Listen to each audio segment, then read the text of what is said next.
Friends finally మనం Samsung నుంచి చూసుకుంటే మాత్రం సామ్‌సంగ్ నుంచి అయితే 2 అద్భుతమైన మొబైల్స్ అయితే లాంచ్ అయినాయి. మనకి రీసెంట్‌గా చూసుకుంటే మాత్రం మార్చి 2 తారీఖు అయితే 2 మొబైల్స్ అయితే లాంచ్ అయినాయి. అందులో మీకు ప్రీవియస్ వీడియోలో మనకు సామ్‌సంగ్ గెలాక్సీ నుంచి A56 గురించి అయితే చెప్పాను. ఈ వీడియోలో ఏం చేద్దామంటే మనం సామ్‌సంగ్ గెలాక్సీ A36 గురించి అయితే తెలుసుకుందాం. ఇందులో 2 మొబైల్స్ లాంచ్ అయినాయి కాబట్టి A36 అలాగే A56 2 మొబైల్స్ అయితే లాంచ్ అయినాయి. ప్రీవియస్ వీడియోలో అయితే మీకు A56 గురించి అయితే చెప్పాను. ఈ వీడియోలో అయితే మనం A36 గురించి అయితే తెలుసుకుందాం. దీని స్పెసిఫికేషన్ ఎలా ఉన్నాయి? విత్ ప్రైస్ ఎలా ఉంది? ఇది కొనొచ్చా? కొనుక్కోకూడదా? ఈ 2 క్లారిటీగా అయితే తెలుసుకుందాం. తెలుసుకునే ముందు చిన్న రిక్వెస్ట్ ఏంటంటే కొత్తగా ఎవరైతే మన ఛానల్ చూస్తే మాత్రం ఛానల్ అయితే తప్పకుండా సబ్స్క్రైబ్ చేసుకొని బెల్ ఐకాన్ అయితే ఆల్‌లో పెట్టండి. వీడియో నచ్చితే మాత్రం కంటెంట్ బెటర్ ఉండేటట్టు మాత్రం తప్పకుండా లైక్ అండ్ షేర్ చేయండి. ఫ్రెండ్స్ మొబైల్ చూసుకుంటే మాత్రం ప్రీమియం క్వాలిటీ ఫ్లాగ్‌షిప్ మొబైల్ అని చెప్పుకోవచ్చు. ఎందుకంటే దీని డిజైన్ పరంగా చూసుకునే మనకు వేరే లెవెల్ డిజైన్ అని చెప్పుకోవచ్చు. ఎందుకంటే బ్యాక్ సైడ్ ప్యానెల్ చూసుకుంటే మొత్తం గ్లాసీ ఫినిషర్ లభిస్తుంది. విత్ ఫ్రేమ్ విషయానికొస్తే మాత్రం అల్యూమినియం ఫ్రేమ్ అనేది లభిస్తుంది కాబట్టి ఫినిషింగ్ దగ్గర చూడనీకైతే లుక్ అయితే నాకైతే చాలా బాగా నచ్చిందని చెప్పుకోవచ్చు. ఈ డిజైన్ మీకు నచ్చిందా నచ్చలేదా తప్పకుండా కామెంట్ అయితే రిప్లై ఇవ్వండి. నేను అడిగితే మాత్రం ఈసారి సామ్‌సంగ్ గెలాక్సీ నుంచి చూసుకుంటే మాత్రం కొంచెం బెటర్ డిజైన్ అయితే నేను అనుకుంటున్నాను. కాకపోతే మీకు డిజైన్ దగ్గర ఒక డౌట్ అని రావచ్చు. ఏ డిజైన్ బెటర్ అని. నన్ను అడిగితే మాత్రం మీరు డిజైన్ దగ్గర చూసుకుంటే మాత్రం A56 అలాగే A36 డిజైన్ అనేది 2 ఒకే రకంగా ఉన్నాయని చెప్పుకోవచ్చు. అక్కడ మీకు కన్ఫ్యూజన్ అయితే లభిస్తుంది. ఎందుకంటే మీకు డిజైన్ పరంగా చూసుకుంటే 2 ఒకే రకంగా డిజైన్ ఉన్నాయి కాబట్టి అంటే మొబైల్ స్పెసిఫికేషన్ కూడా చూసుకున్నా కూడా మనకు 2 మొబైల్ స్పెసిఫికేషన్ అనేది ఒకే దగ్గర లభిస్తాయి. డిఫరెంట్ వచ్చి ఒకటే జాగాలో చేంజ్ అవుతుంది కాబట్టి అది కూడా తెలుసుకుందాం. అయితే A36 గురించి నన్ను అడిగితే మాత్రం డిజైన్ గురించి అడిగితే మాత్రం బిల్డ్ క్వాలిటీ దగ్గర కూడా మనకి చాలా వేరే లెవెల్ అని చెప్పుకోవచ్చు. ఈ బిల్డ్ క్వాలిటీ అయితే నాకైతే బాగా నచ్చింది. మీకు నచ్చిందా నచ్చలేదా తప్పకుండా కామెంట్‌లో అయితే రిప్లై ఇవ్వండి. ఫ్రెండ్స్ ఇక బిల్డ్ క్వాలిటీ పక్క పెడితే మాత్రం మెయిన్ తెలుసుకోవాల్సిన స్పెసిఫికేషన్ పరంగా చూసుకుంటే మాత్రం వచ్చి ప్రాసెసర్ అని చెప్పుకోవచ్చు. ఇందులో వాడిన ప్రాసెసర్ వచ్చి మనకు స్నాప్‌డ్రాగన్ నుంచి 6 జెన్ 3 ప్రాసెసర్ లభిస్తుంది. బేసిక్ ప్రాసెసర్ అని చెప్పుకోవచ్చు. ఈ ప్రాసెసర్‌లో మినిమమ్ క్లాక్ స్పీడ్ వచ్చి మాత్రం 2.48 మీద క్లాక్ స్పీడ్ లభిస్తుంది. దీంతో పాటు మల్టీ టాస్కింగ్ అయితే అద్భుతంగానే మల్టీ టాస్కింగ్ చేసుకోవచ్చు. గేమింగ్ పరంగా చూసినా కూడా కొంచెం ప్లస్ పాయింట్ అని చెప్పుకోవచ్చు. చిన్న చిన్న గేమ్స్ అయితే ఆడుకోవచ్చు. బీజీఎం లాంటి గేమ్స్ అంటే మనకు 40 ఎఫ్‌పీఎస్‌లో గేమ్స్ అయితే చాలా బెటర్‌గానే హ్యాండిల్ చేస్తది. విత్ మల్టీ టాస్కింగ్ కూడా చాలా అద్భుతంగా చేసుకోవచ్చు అని చెప్పుకోవచ్చు. ఓవరాల్‌గా ప్రాసెసర్ దగ్గర నన్ను అడిగితే మాత్రం వీళ్ళు పెట్టిన ప్రైస్ రేంజ్‌లో ప్రాసెసర్ అయితే అంత హిట్ అవ్వదని నేను అనుకుంటున్నాను. ఎందుకంటే వీళ్ళు పెట్టిన ప్రైస్ అనేది కొంచెం హెవీగా అయితే ఉన్నది. ఆ ప్రైస్ డీటెయిల్స్ కూడా మీకు లాస్ట్ ఎండింగ్ వరకు అయితే చెప్తాను.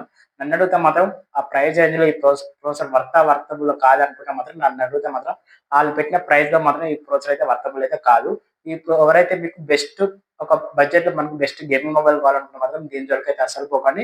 లేదు ఒక ఫ్లాగ్‌షిప్ లెవెల్‌లో బెస్ట్ కెమెరాస్ కావాలి విత్ బ్యాటరీ బ్యాకప్ చాలా అద్భుతంగా ఉండాలనుకుంటే మాత్రం లుక్ వైస్ చూడనీకి కూడా ఒక సామ్‌సంగ్ బ్రాండ్ కావాలనుకుంటే మాత్రం దీన్నైతే తప్పకుండా చూడండి. మీకు క్లారిటీ అనేది వచ్చేస్తది.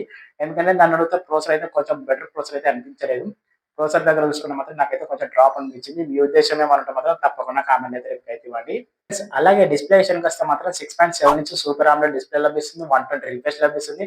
విత్ HDR10+ సపోర్ట్ కూడా లభిస్తుంది. ఫ్రంట్ ప్రొడక్షన్ విషయానికొస్తే మాత్రం కొర్నింగ్ ఒలెగో స్విఫ్ట్ ప్లస్ తోటి ప్రొడక్షన్ అయితే లభిస్తుంది. దీని బ్రైట్‌నెస్ పరంగా చూసుకుంటే మాత్రం 1200 నిట్స్ అయితే పీక్ బ్రైట్‌నెస్ లభిస్తుంది. అలాగే మనకి in display finger print censor లభిస్తుంది. సెంటర్ పంచ్ హోల్డర్ లభిస్తుంది. డిస్‌ప్లే వచ్చి మనకి డిస్‌ప్లే చూడనీకైతే డీసెంట్ అయితే ఉందని చెప్పుకోవచ్చు. చూడనీకి లుక్ కూడా కొంచెం బెటర్‌గా ఉందని చెప్పుకోవచ్చు. కలర్స్ వైస్‌గా చూసుకున్నప్పుడు మనకి 16 మిలియన్ వరకు అయితే కలర్స్ అనేవి ప్రొవైడ్ చేసే అవకాశం ఉంది కాబట్టి కలర్స్ అనేవి కొంచెం నేచురల్‌గా ఉంటాయని చెప్పుకోవచ్చు. ఏదైతే మీకు బ్లాక్ అయినా, వైట్ అయినా మనకి కలర్స్ ఎలా ఉంటాయి మనకి మూవీస్‌లో, వీడియోస్‌లో చూడనీకైతే కొంచెం అట్రాక్టివ్‌గా ఉంటాయని చెప్పుకోవచ్చు. డిస్‌ప్లే పరంగా చూసుకుంటే మనకి ఎక్కడ తగ్గే ఛాన్స్ లేదు. కొంచెం బెటర్ డిస్‌ప్లే అయితే అనుకుంటున్నాను. ఎందుకంటే ఇందులో HDR10+ సపోర్ట్ ఉంది కాబట్టి మనకి వైడ్ యాంగిల్ సపోర్ట్ కూడా ఉంటాయి కాబట్టి అమెజాన్ ప్రైమ్ ఇలాంటి వీడియోస్ కూడా కంటెంట్ అనేది హెచ్‌డీలో ఫీల్ అయితే చేయగలుగుతారు. ఎందుకంటే ఇందులో హెచ్‌డీలో ప్లే అయితే మనకి చూడనీకైతే బెటర్‌గా ఉంటాయని చెప్పుకోవచ్చు. నన్ను అడిగితే మాత్రం ఎవరికైతే బెస్ట్ డిస్‌ప్లే కావాలి, బెస్ట్ విజువల్స్ కావాలనుకుంటే మాత్రం దీన్నైతే తప్పకుండా చూడండి. వీళ్ళు పెట్టిన బడ్జెట్‌లో చూసుకుంటే మాత్రం డిస్‌ప్లేకి అయితే చాలా ప్లస్ పాయింట్ అయితే ఇవ్వగలుగుతాను. ఎందుకంటే వీళ్ళు డిస్‌ప్లేలో మనకు తగ్గే ఛాన్స్ లేకుండా కొంచెం బెటర్ అయితే ఇచ్చారు కాబట్టి 1200 నిట్స్ పీక్ బ్రైట్‌నెస్ కాబట్టి సన్‌లైట్‌లో విజిబిలిటీ కూడా కొంచెం బెటర్‌గా ఉంటదని చెప్పుకోవచ్చు. సామ్‌సంగ్ నుంచి విజిబిలిటీ అనేది చాలా అద్భుతంగా ఉంటాయని చెప్పుకోవచ్చు. ఎవరికైతే బెస్ట్ డిస్‌ప్లే కావాలనుకున్న మాత్రం దీన్నైతే తప్పకుండా చూడండి. మీకు నచ్చుద్దని నేను అనుకుంటున్నాను. అలాగే కెమెరా పరంగా చూసుకుంటే బ్యాక్ సైడ్ వచ్చి ట్రిపుల్ కెమెరా లభిస్తుంది. Main camera 50 mega pixel. ఇది వచ్చి వైడ్ యాంగిల్ లెన్స్ లభిస్తుంది. సెకండ్ కెమెరా వచ్చి ఇది వచ్చి మనకి 8 mega pixel ultra wide angle lens లభిస్తుంది. థర్డ్ వన్ కెమెరా వచ్చి మనకి 5 మెగా పిక్సెల్ మైక్రో కెమెరా. ఈ 3 కెమెరాలు చేసుకొని మనం బ్యాక్ సైడ్ వచ్చి 4K 30 ఎఫ్‌పీఎస్ అయితే వీడియో రికార్డింగ్ చేసుకోవచ్చు. విత్ ఫుల్ హెచ్‌డీలో చూసుకుంటే మాత్రం 60 ఎఫ్‌పీఎస్ అయితే వీడియో రికార్డింగ్ చేసుకోవచ్చు. విత్ ఒక ఎల్ఈడీ ఫ్లాష్ లైట్ లభిస్తుంది. కెమెరా దగ్గర చాలా ప్లస్ పాయింట్ అని చెప్పుకోవచ్చు. ఎందుకంటే back side 4K recording option ఉంది. విత్ స్టెబిలైజ్డ్ వీడియో రికార్డింగ్ ఉంది. విత్ ఏఐ వీడియో రికార్డింగ్ ఉంది కాబట్టి చాలా అని చెప్పుకోవచ్చు. మనకి కెమెరా దగ్గర చూసుకుంటే మనకి ఎవరైతే బెస్ట్ కెమెరా ఎక్స్‌పీరియన్స్ కావాలనుకున్న మాత్రం దీనైతే తప్పకుండా లుక్ అయితే అని నచ్చుద్దని అనేది కంపల్సరీ అనుకుంటున్నాను. ఎందుకంటే మనకి కెమెరా ఫీచర్స్ అన్ని చాలా ఎక్సలెంట్ ఫీచర్స్ అయితే ఉన్నాయి మనకి బ్యాక్ సైడ్ కెమెరాలో చూసుకుంటే మాత్రం. ఇందులో ఒక ప్లస్ పాయింట్ ఏంటంటే మనకు ఫ్రంట్ సైడ్ కెమెరా కూడా మనకు 4K 30 ఎఫ్‌పీఎస్‌లో వీడియో రికార్డింగ్ ఆప్షన్ ఇచ్చేది. ఎందుకంటే మనకు 12 మెగా పిక్సెల్ సెల్ఫీ కెమెరా ఉంది. అందులో కూడా మనకు 4K 30 ఎఫ్‌పీఎస్ అయితే వీడియో రికార్డింగ్ ఆప్షన్ ఇచ్చింది కాబట్టి చాలా ప్లస్ పాయింట్ అని చెప్పుకోవచ్చు కెమెరా దగ్గర చూసుకుంటే. ఎవరికైతే బెస్ట్ కెమెరా కావాలనుకుంటే మాత్రం దీనైతే తప్పకుండా లుక్ అయితే మీకు నచ్చుద్దని నేను అనుకుంటున్నాను. ఫ్రెండ్స్ అలాగే బ్యాటరీ చూసుకుంటే మాత్రం 5000 ఎంఏహెచ్ బ్యాటరీ లభిస్తుంది. అలాగే 45 వాట్ ఫాస్ట్ చార్జర్ లభిస్తుంది. 100% ఛార్జింగ్ ఎక్కడానికి ఒక 40 మినిట్స్ వరకు అయితే టైం అనేది తీసుకుంటది. బ్యాటరీ బ్యాకప్ చూసుకుంటే హెవీగా వాడితే మాత్రం 8 అవర్స్ అయితే బ్యాటరీ బ్యాకప్ వస్తది. నార్మల్‌గా యూజ్ చేసుకుంటే మాత్రం 29 అవర్స్ అయితే బ్యాటరీ బ్యాకప్ వస్తది. చాలా ఎక్సలెంట్ అని చెప్పుకోవచ్చు.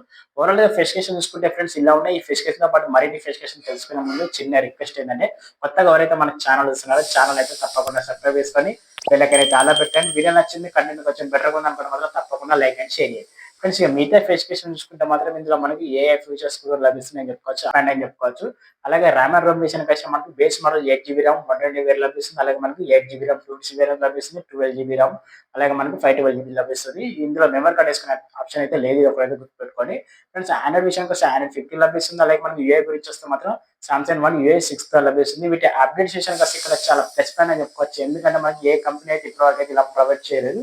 ఇందులో సామ్సంగ్ లో చూసుకున్న మాత్రం 6 ఇయర్స్ వరకు అయితే అప్డేట్స్ అయితే లభిస్తాయని చెప్తున్నారు. ఇది చాలా ప్లస్ పాయింట్ అని చెప్పుకోవచ్చు. ఒకవేళ మీరు ఈ మొబైల్ తీసుకున్న మాత్రం ఒక 6 సంవత్సరాల వరకు అయితే మీకు అప్డేట్స్ అయితే తప్పకుండా లభిస్తాయని చెప్పుకోవచ్చు. ఇది దీనికి ఒక ప్లస్ పాయింట్ అయితే నేను అనుకుంటున్నాను. ఈ ప్లస్ పాయింట్ మీకు నచ్చిందా నచ్చలేదు తప్పకుండా కామెంట్ అయితే రిప్లై ఇవ్వండి. ఫ్రెండ్స్ అలాగే మనకి ఇందులో ఎన్ఎఫ్సి కూడా లభిస్తుంది. అలాగే బ్లూటూత్ కూడా ఉంటుంది మనకి. అలాగే మనకి చూసుకుంటే మాత్రం ఐపీ రేటింగ్ పరంగా చూసుకున్న IP67 రేటింగ్ కూడా లభిస్తుంది. 1.5 మీటర్లో మనకు మొబైల్ పడ్డా కూడా కొంచెం వాటర్‌లో దాంట్లో పోయే అవకాశాలైతే తక్కువున్నాయని చెప్పుకోవచ్చు. కొంచెం బెటర్ ఆప్షన్ అని నేను అనుకుంటున్నాను. ఓవరాల్‌గా స్పెసిఫికేషన్ చూసుకుంటే ఫ్రెండ్స్ ఇలా ఉన్నాయి. ఈ స్పెసిఫికేషన్ మీకు నచ్చినాయా నచ్చలేదా తప్పకుండా కామెంట్ అయితే రిప్లై ఇవ్వండి. దీని ప్రైస్ విషయానికొస్తే మాత్రం బేస్ మోడల్ మనకి 8 జీబీ ర్యామ్ 250 వేరియంట్ వచ్చి మనకి 32,999 అయితే లభిస్తుంది. విత్ కార్డ్ ఆఫర్‌లో చూసుకుంటే మాత్రం ఇంకొక 2000 వరకు అయితే డిస్కౌంట్ లభించే అవకాశం ఉన్నది కాబట్టి ఓవరాల్‌గా మనకి 32,000 అయితే మొబైల్ లభించే అవకాశం ఉందని చెప్పుకోవచ్చు. మనకి బేస్ మోడల్ చూసుకుంటే. ఫ్రెండ్స్ ఇందులో ఒక మైనస్ పాయింట్ అయితే ఉంది ఫ్రెండ్స్. వచ్చి మనకి ఈ మొబైల్‌లో మనకి కేబుల్ అయితే ఇస్తున్నారు కాబట్టి చార్జర్ అయితే ఇవ్వట్లేదు. ఇది ఒకటైతే గుర్తుపెట్టుకోండి. ఒకవేళ మీకు చార్జర్ కావాలనుకుంటే మాత్రం ఎక్స్‌ట్రా ఒక 1500 రూపీస్ అయితే పెట్టాలి ఉంటది కాబట్టి అక్కడ చూసుకున్న కూడా మనకి ఓవరాల్‌గా మనకి మొబైల్ వచ్చి మనకు 33,000 అయితే లభించే అవకాశం ఉంది. 33,000లో మనకి ఈ మొబైల్ హిట్ అవుతుందా? అవ్వదా? అని నన్ను అడిగితే మాత్రం కొంచెం డ్రాప్ అయ్యే అవకాశాలు అయితే ఉన్నాయని చెప్పుకోవచ్చు. ఎవరికైతే బెస్ట్ బ్రాండ్ కావాలనుకున్న వాళ్ళు తీసుకోవచ్చు. With cameras, with battery backup, with display క్వాలిటీగా కావాలనుకున్న మాత్రం తప్పకుండా ఒక లుక్ కోసం అయితే మొబైల్ కావాలనుకుంటే మాత్రం వాళ్ళైతే దీన్నైతే తప్పకుండా చూడాల్సి ఉంటది. ఇది ప్రాసెసర్‌లో చూసుకుంటే కొంచెం ఇంప్రూవ్ చేస్తే చాలా బెటర్‌గా ఉండు. నన్ను అడిగితే మాత్రం దీనికి ఒక 33,000 పెట్టే బదులు నన్ను అడిగితే మాత్రం ఇందులోనే మనకి A56 అనే మొబైల్ ఉంది కదా! వచ్చి మనకి 42,000కి అయితే లభిస్తుంది కాబట్టి అక్కడ మీకు ఒక 7,000 ఎక్స్‌ట్రా పెట్టుకుంటే మాత్రం అందులో ఇంకా ఫీచర్స్ అన్నీ కొంచెం ఎక్స్‌ట్రా ఫీచర్స్ ఉన్నాయి కాబట్టి దాన్నైతే తప్పకుండా లుక్ అయితే మీకు నచ్చుద్దని నేను అనుకుంటున్నాను.